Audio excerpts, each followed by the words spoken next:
Overlord. Volume 16, Chapter 5. Kill Steal, Part 3c. Ins left the elven treasury along with Aura. The conclusion was that they don't know yet if it met their expectations or not. Ins wasn't sure about the value of a lot of things there, like the strange fruit which was larger than a palm fruit, actually larger even than Aura. The fact that most of the items were made of materials easily collected from nature instead of precious metal was even more disappointing, but he still held a slight hope that they had some rare or unknown abilities. So, Ins wasn't exactly in a bad mood. In fact, he was feeling pretty good. The goods were not here anymore. Ins sent them to the loghouse near the overground level of Nazarick using gate. He probably surprised the Pleiades on standby in the loghouse, but he didn't have enough time to explain the situation to them while Mari was still left alone. He only managed to loudly command them to carefully store the items sent inside the loghouse, considering that some of them could be dangerous. After everything was done, Ins resolved himself and turned to Aura with a serious expression, which was the same as his usual bony mien. "Well then, I am relying on you." "Aura." "Okay."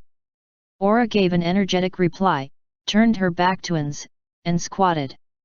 Frankly speaking, the speed at which he could run was completely different from Aura's. He would probably be easily left behind. Of course, she would slow down a bit as she would have to carefully follow the trail of the Elf King's blood. Still, Ins wouldn't be able to keep up despite that. He also had equipment that would greatly raise his speed alone, but a change of equipment didn't just mean changing the required part and being done with it. The gear Ins usually equipped were strictly coordinated for things like the overall resistance distribution, equipment weight, and the increase and decrease in parameters. He would need some time to go over the coordination again if he were to break the balance. He wouldn't need to spend time if he used consumable items like scrolls to increase his speed instead, but his miserly nature stopped him. He wasn't sure if he could keep up with Aura even after going through all that trouble either. So they chose the most suitable option here. He was to be carried by Aura. Of course, an adult man getting carried by a little girl was extremely embarrassing. Even Ins felt a bit ashamed of that. His embarrassment gradually accumulated, probably because the suppression wouldn't kick in with such lukewarm emotions. But Mari's life depended on this choice. Mari would win against the Elf King without a doubt. From Ins' estimation of the Elf King's strength, he had no chance at victory. He was also exhausted and heavily wounded on top of that. However, there were no such things as absolute certainty. Ins hesitated to ask about the situation through a message even though he wanted to, fearing that he could end up diverting Mari's attention in the middle of a fight. So, it was best to meet up with him even if by only a second sooner. Then Ins should throw away his embarrassment if need be. It was not a choice he made as Suzuki Satoru, but as Ins Olgaun. Naturally, there arose one more doubt after that. How exactly should he be carried? If he was going to be carried by Aura, then there was the choice of getting carried in her arms like a princess. Maybe some would even prefer a ride on her shoulders. Ins chose to be carried on her back. No, to be precise, it was Aura who decided that. At first, Ins proposed to be carried over her shoulder like a piece of luggage. He would have been less embarrassed that way, and it was also more suitable in the sense that he could ironically joke that he was unnecessary baggage. But, upon proposing that, Aura told him, "I can't handle Insama like luggage." After he realized that it would take some work to persuade her, Ins gave in. He didn't dare propose getting carried like a princess. His mental stability wouldn't have held. So, he ended up getting carried on her back. Having already resigned himself to it, Ins climbed onto her small back, cheering with a dakoisho in his heart. Following that, he took out a short sword from the item box and held it. He was not sure if he would need it, but it was better to be prepared. An elemental skull created from Ins' summon undead 10th floated beside them. Why didn't he create an undead to carry him in Aura's place then? There was a simple reason why he didn't. It's because he would need to leave someone behind as a diversion in a critical situation. He intended to use an undead for it so he and Aura could escape. So, he decided not to summon one to ride it. Of course, he could just get down from the undead when they met an enemy, but that moment could end up being fatal. Ins felt that he was being too cautious, but this was a battlefield where the chances of something unexpected happening were too high. It was necessary to make preparations to some extent, like to retreat immediately with an undead as a wall for their own safety. Elemental Skull was more of an attacker than a tank. He summoned it despite that because the tank wasn't always the most appropriate choice to use as a diversion. Incidentally, he wouldn't recommend an attacker acting as a tank in Yggdrasil. Furthermore, only monsters like Touch Me-san were able to build into being both a tank and an attacker at the same time, so he wouldn't recommend that either. Well, it was more like no one would be able to do that normally. However, if one wanted to insist that they could, they were free to do so. Aura sprinted. Following the faint trail of blood, she descended down the stairs for a few floors. Then she stopped. She looked away from the floor towards the direction they were heading for. Ins followed with his eyes as well but couldn't sense anyone there. He wanted to ask her what the issue was but decided to wait for her words, ready to command the elemental skull immediately if something unexpected happened. Ins also thought about another possibility. And he was right. "Ins-sama, I received a message from Mari." "I see." Ins replied with a serious tone. It sounded out of place considering he was sitting on Aura's back, but he had to use a tone befitting of their master. "From your attitude, it doesn't seem like Mari asked for help. So, did he capture the Elf King without an issue?" "About that, it seems like Elf King was already killed." "What?" From Ins's point of view, the Elf King without his primal earth elemental was weak, but not enough to be unable to escape from or be killed by the inhabitants of this world. So there is one more strong individual here other than the Elf King. What did Mari do after that? Yes. He took down that strong individual, but it seems like they are still breathing. What are your orders? Mari said that it's highly possible they are holding some important information, that they could have probably watched the battle between Insama and Shaltir. What? You mean that battle? Could they have a world item? We will go there, secure them, and immediately return to Nezarec. There's no time. Aura, it will probably be hard on you, but I will be depending on you for just a little bit more. Aura specifically mentioned the enemy to be a strong person instead of people, so they were probably alone. However, it was also possible that Mari chose those words because it was a group where only one of them was strong while the others were just riff-raff. It's better to retreat to a safe place as quickly as possible when one was unsure about the enemy's numbers. That will not be a problem. But we will be going fast. Insama, hold on tight. Aura dashed the moment her words ended. She was far faster than before, not slowing down even at the corner, but instead kicking off the walls to change directions. It felt like a jet coaster, though he had never ridden one. Although this body couldn't be affected by fear, he felt a bit afraid. Perhaps his line of sight being this low to the ground increased his sense of fear. He could move at about the same speed when he changed into a warrior, but running on his own two legs was completely different from experiencing these sudden curves, accelerating and decelerating at someone else's whims. They saw Mari after what felt like a few seconds. Twins. Mari was carrying an unknown human over his shoulder, dexterously holding his own staff and something that looked like a strange sickle together in one hand. He had a lot of questions like, I heard he was killed, but where is the Elf King's body, or what happened to his magic items, but they couldn't have such a relaxed conversation in a hostile area. They should retreat for now. Ins, carrying himself brazenly with a serious expression like he wanted the others to understand that this had been necessary and that it was completely normal, climbed down from Aura's back. He thrust the short sword into the floor. It was hard to memorize this featureless corridor in a short amount of time, but it should be a bit easier if it's the place he stuck a recognizable sword in. He also memorized this short sword very clearly so he could use magic to connect to here directly. Then, he activated gate. Go ahead. After a shy acknowledgement, Mari entered the gate while holding the human. Ins dispersed the elemental skull and followed after him along with Aura. The other side of the gate was where he previously threw the contents of the elven treasury. Ins found Entima, who probably came over to retrieve the items, bowing upon his arrival. She probably guessed that they were going to come through when she saw that a gate had been activated again. Death Knights, who were likely here to help Entima, were standing around aimlessly. Welcome back. Insama. Tomu. Continue with the retrieval, Entima. Is the ring with you? Yes, it is. Then give it to Aura. And, Aura. This one's an important source of information. It will be bad if she dies. Quickly, but carefully, carry her to the frozen prison. On that note, I don't think we will have to remind Neuronist, but don't forget to take off her gear. Ayan-sama, may I have a word? What's the issue, Mari? Is there something to worry about? Why yes.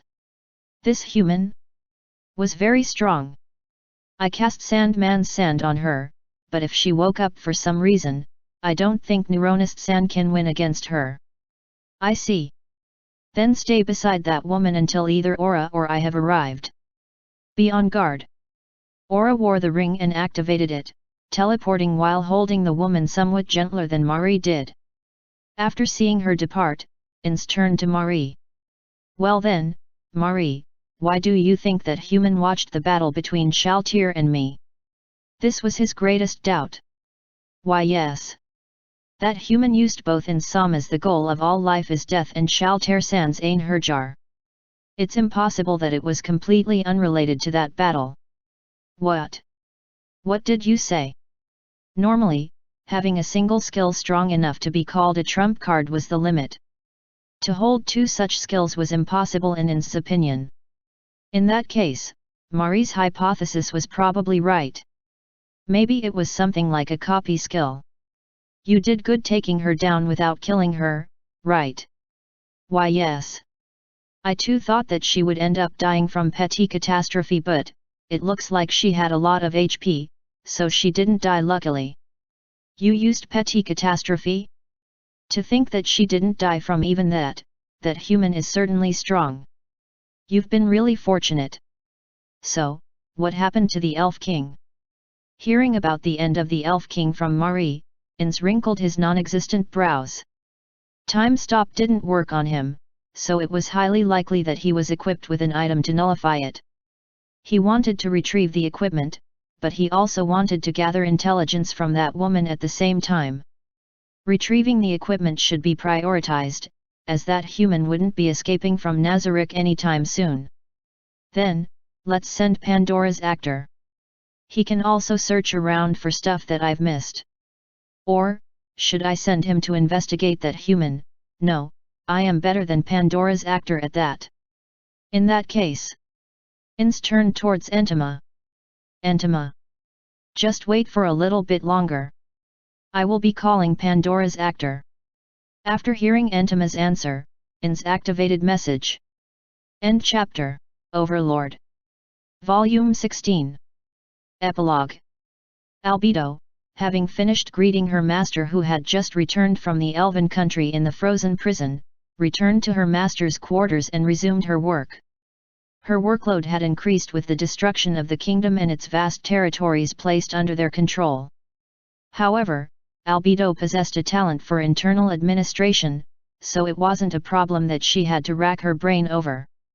As a result of a majority of the cities being razed to the ground, the distressing problems their occupation policy in particular had also been reduced to ashes. For that reason, Albedo was using a large part of her brain's resources to review the creation of a manual they could use in the occupation policies for each of the various countries when they would eventually be placed under their rule in the future. While it might be possible to scale the one they used in Irantal to the level of nations, it was not difficult to imagine kinks forming in the process of broadening the scale and scope of it. In the end, it was better to just apply the methods for administrating a city to the cities and the ones for administrating a state to the states from the beginning to avoid mistakes in the distant future. Of course, she didn't believe that they could apply those policies as they were in every country. If the races were different, then the cultures and other elements would also differ greatly. Still, they should be able to use them as a broad framework nevertheless. I'll have Demiurge and Pandora's actor look over the materials I've completed, and after that, I'll need to get Insama's approval. If she borrowed the wisdom of those two, the model she had made would become even better. I could make use of that girl, couldn't I? It was a fact that it would be faster to have her own master, who was full of wisdom and intelligence, look them over right from start. He would be able to perceive things much deeper than those two, but there was no way she could approve of proposing something that had its problems laid clear at a glance in her position as the guardian overseer. While thinking about that and other things, she tidied up her documents. Albedo. Report to the frozen prison immediately. The sudden message made Albedo jump in surprise. She sensed a burning rage in her master's thoughts. Once one reached a certain level range, a resistance to mind control was essential. It was obvious that depending on the time and situation, being charmed or controlled could instantaneously lead to defeat. There were no floor guardians who hadn't taken countermeasures against those effects. In spite of that, although it was slight, the reason why Albedo felt panicked was because even though external psychic effects were ineffective on her, the same was not the case for the emotions gushing out from inside her. She had been found out. There was an affair she had been carrying out off the record from her master. Could it have been discovered? Had Demiurge gotten wind of it and reported it to their master after all? However, it was still in the experimental stage. She hadn't put it into full-scale operation. Would that much rage be directed at her in spite of that? Still, that was the only thing that she could think of that would cause him to direct feelings of anger against her. She didn't know. Albedo hurriedly activated the ring's power and headed to the frozen prison. Her master was standing in front of the cage of a half-elf they had captured in the elven country. Behind him was the area guardian neuronist and the figures of Aura and Marie. Her master's expression was no different from normal. Nonetheless, she could feel an intense fury radiating from him. Albedo flew to the feet of her master and immediately prostrated herself before him. My deepest apologies. What's wrong? From that baffled-sounding voice, she instantly realized that the source of her master's anger was different than what she had thought. That being the case, prostrating herself had been a bad move. But, she had been thinking about what sort of excuse to make just before she came here. Even though their master was wiser than her, she believed that with enough time spent, her plans could rival even him. I hope I can pull this off. If there is something that Insama is offended by, or has angered him within Nazarick, then it is all the fault of the Guardian Overseer's dissatisfactory work. I also feel bad for Tabulus Maragdanisama. Therefore, I believe the most appropriate thing for me to do is bow like this and apologize. No, you're wrong, Albedo. Let me first correct your misunderstanding. This anger is not directed at Nazarick. A sigh of relief spilled out of Albedo. It wasn't an act, it was the real thing. If that is the case, then what in the world has happened? Before that, could you raise your head, or rather, stand up? I don't really like seeing you, who has done nothing wrong, prostrating yourself. Thank you very much, Insama. While announcing her gratitude, Albedo stood up. She was a little concerned about the looks of suspicion that had appeared on Aura and Marie's faces for a moment, but right now there was something more important than that. Then what sort of information from that prisoner of war has earned Insama's displeasure? She was talking about using control amnesia to collect information. The explanation she had received was that even if her master, who had accumulated a lot of practice using it, were to search through memories spanning over a long period of time, just taking glances at them would take weeks of time. If he were to take a detailed look in order to obtain important information, it would require years of time, and if one were to go so far as to alter or falsify memories, it would take decades. There might be a lot of people who would think that viewing memories was a form of interrogation where obtaining false evidence was impossible, but the information that was acquired was nothing more than what was the truth for that individual. It goes without saying that it was more than possible that even that individual had been deceived. If you tried to get confirmation, you couldn't trust them as an information source without peering into the memories of multiple people. If you were to do that, then no matter how much time you have, it would never be enough. Ultimately, choosing a much simpler method of acquiring information was more realistic, her master had grumbled. It was the same for modifying memories. For example, if her master had burned a certain village to the ground and the surviving inhabitant of that village, a blasphemous and malicious man who sought power and although it would be absolutely impossible managed to ascend to a level high enough that they would be able to injure her master. It's wrong to think that he could be used after they had solved the problem by wiping away his memory about her master being the one who burned the village. While that inhabitant of the village lived his life to seek out the power to take revenge, he would probably talk to someone about his grudge against her master. If you didn't erase everything up to till that point, a huge inconsistency would be born within that man. Because although he wouldn't remember who had burned his village, the memory that, over a drink, he had talked about how my village was burned down by an undead named Ins, would still remain. However, it appeared they had tried to use it because it was convenient to gather information even while the prisoner of war was unconscious. It's Shaltir. From those few words, she was able to guess almost everything that was to come. Who is that woman affiliated with? Albedo.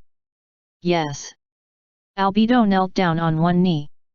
Drop everything you're working on right now, except for those matters related to the defense of Nazarick. We are going to utterly annihilate the theocracy immediately. This is a fight they picked with us. We will have to accept their challenge properly.